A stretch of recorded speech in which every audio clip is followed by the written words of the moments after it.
Destruction of Egypt. The coming war in the Middle East.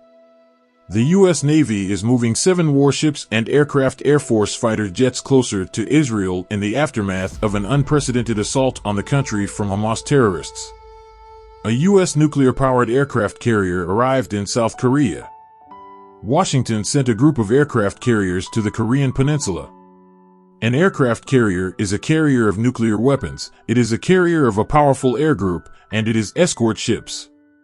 North Korea has threatened to deliver a powerful blow to U.S. strategic ships and facilities deployed on the Korean peninsula due to the involvement of the American aircraft carrier USS Ronald Reagan in joint exercises of South Korea, Japan, and the United States. Turkey's Erdogan calls on Israel to stop its attacks on Gaza amounting to genocide and declared that Hamas is not a terrorist organization. Let me remind you that Russia sees an imminent threat because Putin supports Iran. Russia constructed nuclear facilities in Iran to be used by Iran against Israel and America, according to the Islamic end-time prophecies, pushing Muslims to gather for a war against Israel. Moreover, Russia has military contracts with Iran and Putin is going to secure them. This is the reason why Putin and Russia is on the side of Iran now, and the end-time prophecies are starting to be fulfilled now. So, 2 military coalitions are formed already. 1. Gaza, Palestine, Iran, Russia, the North Korea, China, Lebanon, North Korea, Belarus will not participate in the war, Jordan, Egypt, Lebanon, Hezbollah, Iraq, Syria, Turkey. 2. And Israel on the other side, with America, France, England, Australia, Germany, Japan, South Korea. We have not seen before how Russia could be involved in the coming war, but now we see that Russia has no choice. Russia should participate in this war or America will destroy it. Currently, Putin finished all military negotiations in his coalition and he prepares for the second war, the war in Ukraine. Will Israel just destroy nuclear facilities in Iran? No, Russia is involved in this conflict and destruction will be larger. God predicted destruction of Gaza in the Bible and this prophecy is being fulfilled right now. The next prophecy to be fulfilled is the possible destruction of Europe, 1/4, and the possible destruction of America, 1/3. Those who will survive will live in cold and darkness for many years because of the nuclear winter. Will the Third World War happen now? Let me remind you that the second coming of Jesus to our planet will happen during this war, according to the Bible prophecies. Yes, that is possible. But before this war, the Antichrist should start persecution of Christians, imposing application of the sign of the Antichrist on the right hand or forehead, a kind of a new payment method or a vaccine. It is possible that this coming war will be just a destruction of Iranian nuclear facilities, Europe and America, and a few cities in Russia. Note that the Bible predicts also a nuclear explosion in Egypt. But the above-mentioned Third World War will start after this war. Let's consider today this nuclear explosion in Egypt. The Bible has much to say about the future of Israel. Many Christians are aware that Israel's restoration to the land and regeneration as a people of the Lord are prophesied in many scripture passages. How many are aware, however, that Egypt is the subject of some rather astounding biblical prophecies? There are over 700 references to Egypt in the Old Testament, 250 of which are prophecies concerning that nation. The 19th chapter of Isaiah contains the most important prophetic utterance concerning Egypt in all of the Old Testament. A prophecy against Egypt. A prophecy against Egypt. See, the Lord rides on a swift cloud and is coming to Egypt. The idols of Egypt tremble before him, and the hearts of the Egyptians melt with fear. I will stir up Egyptian against Egyptian. Brother will fight against brother. Neighbor against neighbor. City against city. Kingdom against kingdom. The Egyptians will lose heart, and I will bring their plans to nothing. They will consult the idols and the spirits of the dead, the mediums and the spiritists.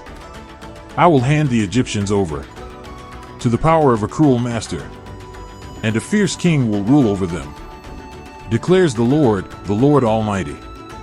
The waters of the river will dry up, and the riverbed will be parched and dry. The canals will stink.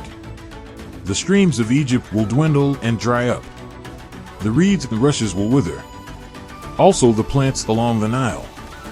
At the mouth of the river, every sown field along the Nile will become parched, will blow away and be no more. The fishermen will groan and lament. All who cast hooks into the Nile, those who throw nets on the water, will pine away. Those who work with combed flax will despair. The weavers of fine linen will lose hope. The workers in cloth will be dejected, and all the wage earners will be sick at heart. The officials of Zoan are nothing but fools. The wise counselors of Pharaoh give senseless advice. How can you say to Pharaoh, I am one of the wise men, a disciple of the ancient kings? Where are your wise men now? Let them show you and make known what the Lord Almighty has planned against Egypt. The officials of Zoan have become fools. The leaders of Memphis are deceived. The cornerstones of her peoples have led Egypt astray. The Lord has poured into them a spirit of dizziness. They make Egypt stagger in all that she does, as a drunkard staggers around in his vomit. There is nothing Egypt can do, head or tail, palm branch or reed.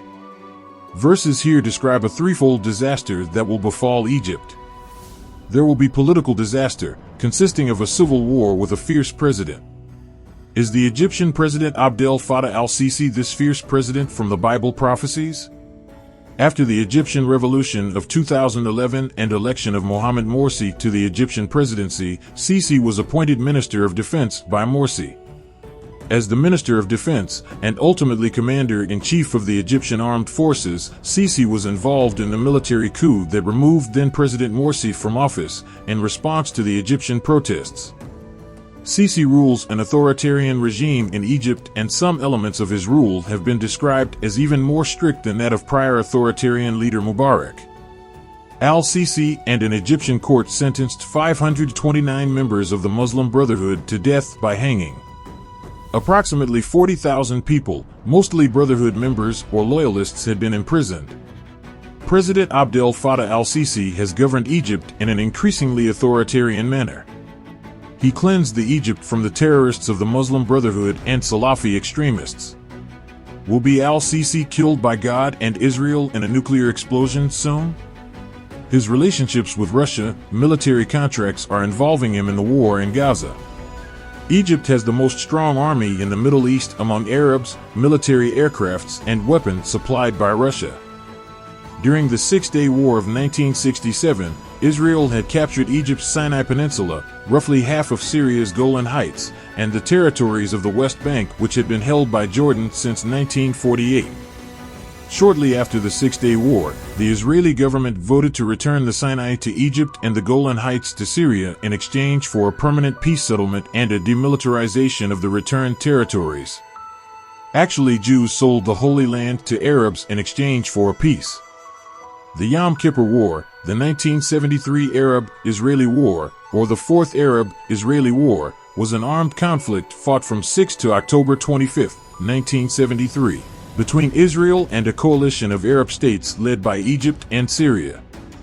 The war began when the Arab coalition jointly launched a surprise attack against Israel on the Jewish holy day of Yom Kippur. By the end of the war, the Israelis had advanced to positions some 101 kilometers from Egypt's capital, Cairo, and occupied 1,600 square kilometers west of the Suez Canal. They had also cut the Cairo-Suez Road and encircled the bulk of Egypt's Third Army. The Israelis had also taken many prisoners after Egyptian soldiers, including many officers. Will Egypt again participate in a war in the Middle East? Of course. And the Lord shall utterly destroy the tongue of the Egyptian sea, and with his mighty wind shall he shake his hand over the river, and shall smite it in the 7 streams, and make men go over Drishit. I am against you, Pharaoh king of Egypt, you great monster lying among your streams. You say, the Nile belongs to me. I made it for myself. But I will put hooks in your jaws, and make the fish of your streams stick to your scales. I will pull you out from among your streams, with all the fish sticking to your scales. I will leave you in the desert, you and all the fish of your streams. You will fall on the open field, and not be gathered or picked up. I will give you as food to the beasts of the earth and the birds of the sky. Then all who live in Egypt will know that I am the Lord. You have been a staff of reed for the people of Israel. When they grasped you with their hands, you splintered and you tore open their shoulders. When they leaned on you, you broke and their backs were wrenched. Therefore this is what the sovereign Lord says, I will bring a sword against you and kill both man and beast. Egypt will become a desolate wasteland. Then they will know that I am the Lord. Because you said, the Nile is mine, I made it, therefore I am against you and against your streams, and I will make the land of Egypt a ruin and a desolate waste from Migdol to Aswan, as far as the border of Cush, Sudan. The foot of neither man nor beast will pass through it, no one will live there for 40 years. I will make the land of Egypt desolate among devastated lands, and her cities will lie desolate 40 years among ruined cities. And I will disperse the Egyptians among the nations and scatter them through the countries. What do we see here? 40 years Egypt will be desolate among devastated lands. God will disperse the Egyptians among the nations and scatter them through the countries. Why? Because of a nuclear explosion of Israel and Egypt? Yes. There will be such a disaster that will consist of the drying up of the Nile. Bible predicts a day when that mighty river will be parched and dry, and its canals will emit a stench. Such an event has never taken place in the history of Egypt. The Nile has been the economic backbone of Egypt since ancient days. The annual cresting of the Nile has been of utmost importance to the natural irrigation of Egypt's farmlands. With the construction of the Aswan Dam, however, the remote possibility of the event described by Isaiah has been brought more into the realm of reality. The dam that was supposed to launch Egypt into the technological era has brought many problems due to the interruption of the annual rise and fall of the river. Israel will destroy the Aswan Dam. A tidal wave of such magnitude would be created that Egypt would essentially cease to exist as a country. Tens of millions of people would be killed, and untold material damage would be created. It would, basically, be the largest single catastrophe in human existence. Maybe that is the reason why there will be no water in Egypt as before. God speaks. In those days and at that time, when I restore the fortunes of Judah and Jerusalem, I will gather all nations and bring them down to the valley of Jehoshaphat. There I will put them on trial for what they did to my inheritance, my people Israel. Now what have you against me, Tyre and Sidon and all you regions of Philistia, Palestine? Are you repaying me for something I have done? If you are paying me back, I will swiftly and speedily return on your own heads what you have done. See, I am going to rouse them, Jews, out of the places to which you sold them, and I will return on your own heads what you have done. Proclaim this among the nations. Prepare for war. Rouse the warriors. Let all the fighting men draw near and attack. Beat your plowshares into swords and your pruning hooks into spears. Let the weaklings say, I am strong. Come quickly, all you nations from every side, and assemble there. Bring down your warriors, Lord. Let the nations be roused, let them advance into the valley of Jehoshaphat, for there I will sit to judge all the nations on every side. Swing the sickle, for the harvest is ripe. Come, trample the grapes, for the winepress is full and the vats overflow, so great is their wickedness. Multitudes, multitudes in the valley of decision. For the day of the Lord is near in the valley of decision. The sun and moon will be darkened, and the stars no longer shine. The Lord will roar from Zion and thunder from Jerusalem, the earth and the heavens will tremble. But the Lord will be a refuge for his people, Jews, a stronghold for the people of Israel. Then you will know that I, the Lord your God, dwell in Zion, my holy hill. Jerusalem will be holy. Never again will foreigners invade her. In that day the mountains will drip new wine, and the hills will flow with milk. All the ravines of Judah will run with water. A fountain will flow out of the Lord's house, and will water the valley of acacias. But Egypt will be desolate. Edom, Palestine, Jordan, a desert waste. because of violence done to the people of Judah, in whose land they shed innocent blood. Judah will be inhabited forever, and Jerusalem through all generations. Shall I leave their innocent blood unavenged? No, I will not. The Lord dwells in Zion. Egypt will be desolate after the World War III. Also in that day Israel will enter Egypt. The Egyptians in 5 cities will be speaking the language of Canaan. The reference to the language of Canaan must refer to the Hebrew language. In that day the Egyptians will become weaklings. They will shudder with fear at the uplifted hand that the Lord Almighty raises against them. And the land of Judah will bring terror to the Egyptians. Everyone to whom Judah is mentioned will be terrified because of what the Lord Almighty is planning against them. In that day 5 cities in Egypt will speak the language of Canaan and swear allegiance to the Lord Almighty. One of them will be called the City of the Sun. In that day there will be an altar to the Lord in the heart of Egypt, and a monument to the Lord at its border. It will be a sign and witness to the Lord Almighty in the land of Egypt.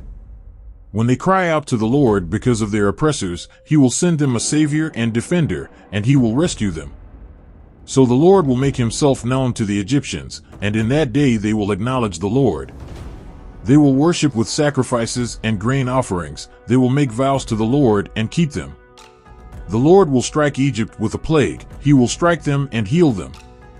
They will turn to the Lord, and He will respond to their pleas and heal them. In that day there will be a highway from Egypt to Assyria. The Assyrians will go to Egypt and the Egyptians to Assyria. The Egyptians and Assyrians will worship together. In that day Israel will be the third, along with Egypt and Assyria, a blessing on the earth. The Lord Almighty will bless them, saying, "Blessed be Egypt my people, Assyria my handiwork, and Israel my inheritance." Now if that is not enough to astound you, try this on for size. The Holy Bible predicts a day when there will be open communication and travel between the countries of Egypt, Israel, and Assyria, modern Iraq and Syria. In that day there will be a highway from Egypt to Assyria, and the Egyptians will worship with the Assyrians. That highway has to pass through Israel. Any traveler in the Middle East knows that such communication is far from the case today. God's final prophecy in verse 24 is this: "In that day Israel will be the third party with Egypt and Assyria, a blessing in the midst of the earth." The inhabitants of all 3 nations will be worshiping together.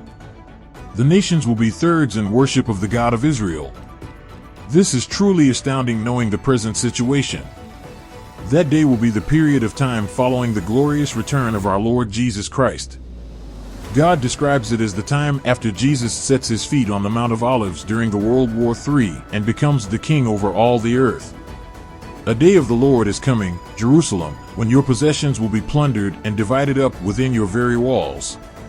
I will gather all the nations to Jerusalem to fight against it. The city will be captured, the houses ransacked, and the women raped.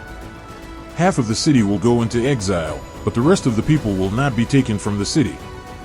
Then the Lord will go out and fight against those nations, as He fights on a day of battle. On that day His feet will stand on the Mount of Olives, east of Jerusalem, and the Mount of Olives will be split in 2 from east to west, forming a great valley, with half of the mountain moving north and half moving south. This is the plague with which the Lord will strike all the nations that fought against Jerusalem. Their flesh will dissolve while they are still standing on their feet, their eyes will dissolve in their sockets, and their tongues will dissolve in their mouths. Then the survivors from all the nations that have attacked Jerusalem will go up year after year to worship the King, the Lord Almighty, and to celebrate the Festival of Tabernacles. In that day all nations will be worshiping the Lord of hosts and coming to Jerusalem to keep the Feast of Tabernacles, a reference to the millennial reign of Christ. It is interesting that Egypt is mentioned there as one of those nations. But before this day, at the time of the end, the king of the south will engage him in battle, and the king of the north will storm out against him with chariots and cavalry and a great fleet of ships. He will invade many countries and sweep through them like a flood. He will also invade the beautiful land. Many countries will fall, but Edom, Moab, Palestine, and the leaders of Ammon will be delivered from his hand. He will extend his power over many countries. Egypt will not escape. He will gain control of the treasures of gold and silver and all the riches of Egypt, with the Libyans and Cushites, Sudan, and submission. But reports from the east and the north will alarm him, and he will set out in a great rage to destroy and annihilate many. He will pitch his royal tents between the seas at the beautiful holy mountain. Yet he will come to his end, and no one will help him. This is the coming Antichrist. Is the king of the north, the Antichrist, Putin and Russia? Will his ships participate in the coming war against Hamas? He will invade Israel. Many countries will fall, but he will defend Palestine. He will control Egypt too. But later during the World War III against Israel he will be killed. Will you be with the God of Israel and his son Jesus? Or you will perish during these coming wars?